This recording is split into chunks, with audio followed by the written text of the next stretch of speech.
Staring impassively out of the page, he bears a multitude of graphic wounds. His skin is covered in bleeding cuts and lesions, stabbed and sliced by knives, spears, and swords of varying sizes, many of which remain in the skin, protruding porcupine-like from his body. Another dagger pierces his side, and through his strangely transparent chest we see its tip puncture his heart. His thighs are pierced with arrows, some intact, some snapped down to just their heads or shafts. A club slams into his shoulder, another into the side of his face. His neck, armpits, and groin sport rounded blue buboes, swollen glands suggesting that the figure has contracted plague.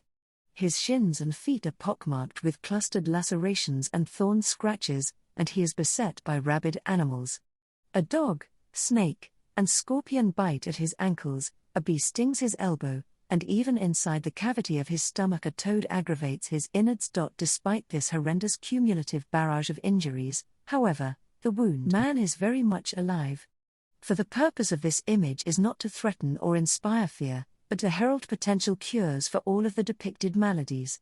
He contrarily represents something altogether more hopeful than his battered body, an arresting reminder of the powerful knowledge that could be channeled and dispensed in the practice of late medieval medicine. The earliest known versions of the wound man appeared at the turn of the 15th century in books on the surgical craft, particularly works from southern Germany associated with the renowned Würzburg surgeon Ortolf von Bayerland. Accompanying a text known as the Wundarznei, the surgery, these first wound men effectively functioned as a human table of contents for the cures contained within the relevant treatise. Look closely at the remarkable wound man shown above from a miscellany including medical material produced in Germany in about 1420, and you see that the figure is penetrated not only by weapons but also by text. Scattered around him are numbers and phrases, indicating where in the text a particular cure might be found. Next to the spider, crawling up the wound man's thigh, a phrase directs the reader to the appropriate paragraph for a cure, wo eine Spinne stickt, 20, when a spider bites, 20. By the figure's right hand, 10, Bosnageli, 10, bad nails. Inside his left thigh, 38.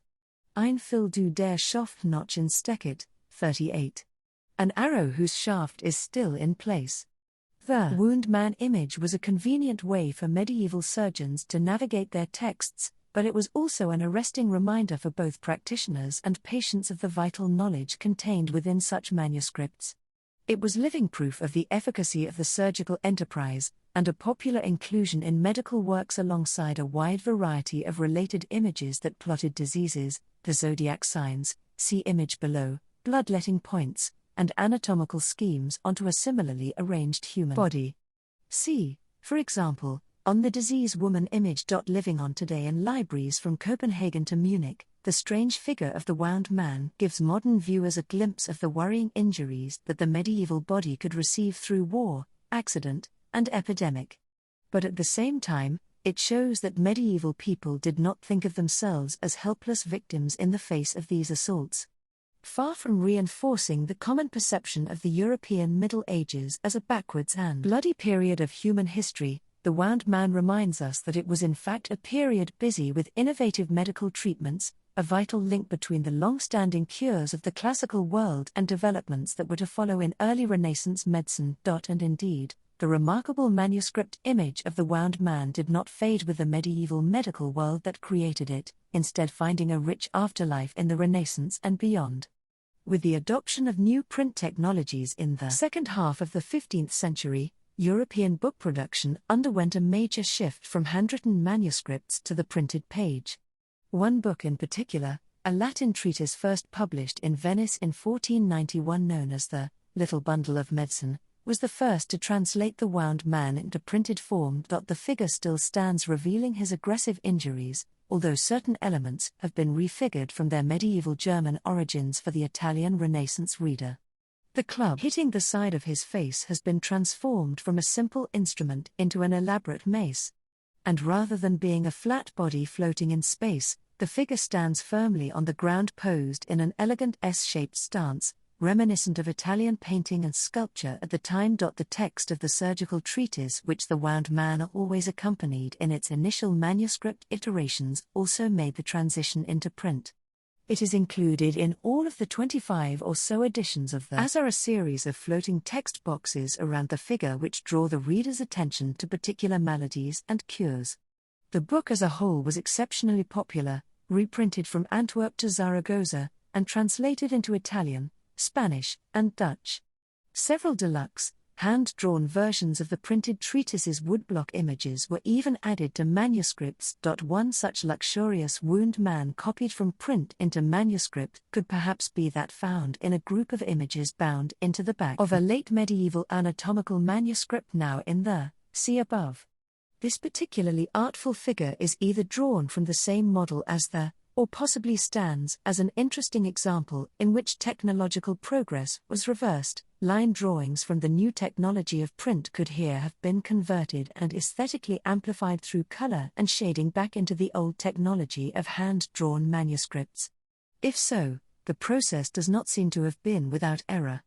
The Wound Man has lost many of his explanatory labels and his accompanying surgical text. Visual details, too, appear to have been lost in translation. A stone, which in the printed version strikes the top of the figure's head, has been strangely refashioned into a miniature helmet. Around the same time, the Wound Man was also appearing in German printed books, and his form was again being transfigured. In Strasbourg in 1497, he featured on the title page to a book by the surgeon Hieronymus Brunschwig, died ca. 1512, entitled The Book of Surgery. Although he still presents his graphic wounds, he is thinner and with longer hair, but most importantly he is not accompanied by any text at all. Instead of acting as a specific index to a surgical treatise, as he did in medieval manuscripts, here the Wound Man represents something much grander. He stands as an embodiment of the very craft of surgery, proudly displaying the grievous injuries that the owner of such a surgical book was qualified to treat.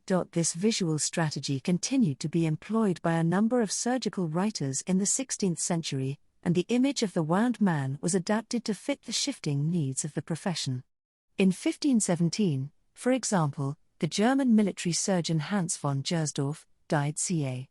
1529, included the Wound Man in his Field Book of Surgery, the first such image to incorporate a pair of cannonballs striking the figure's wrist and shin.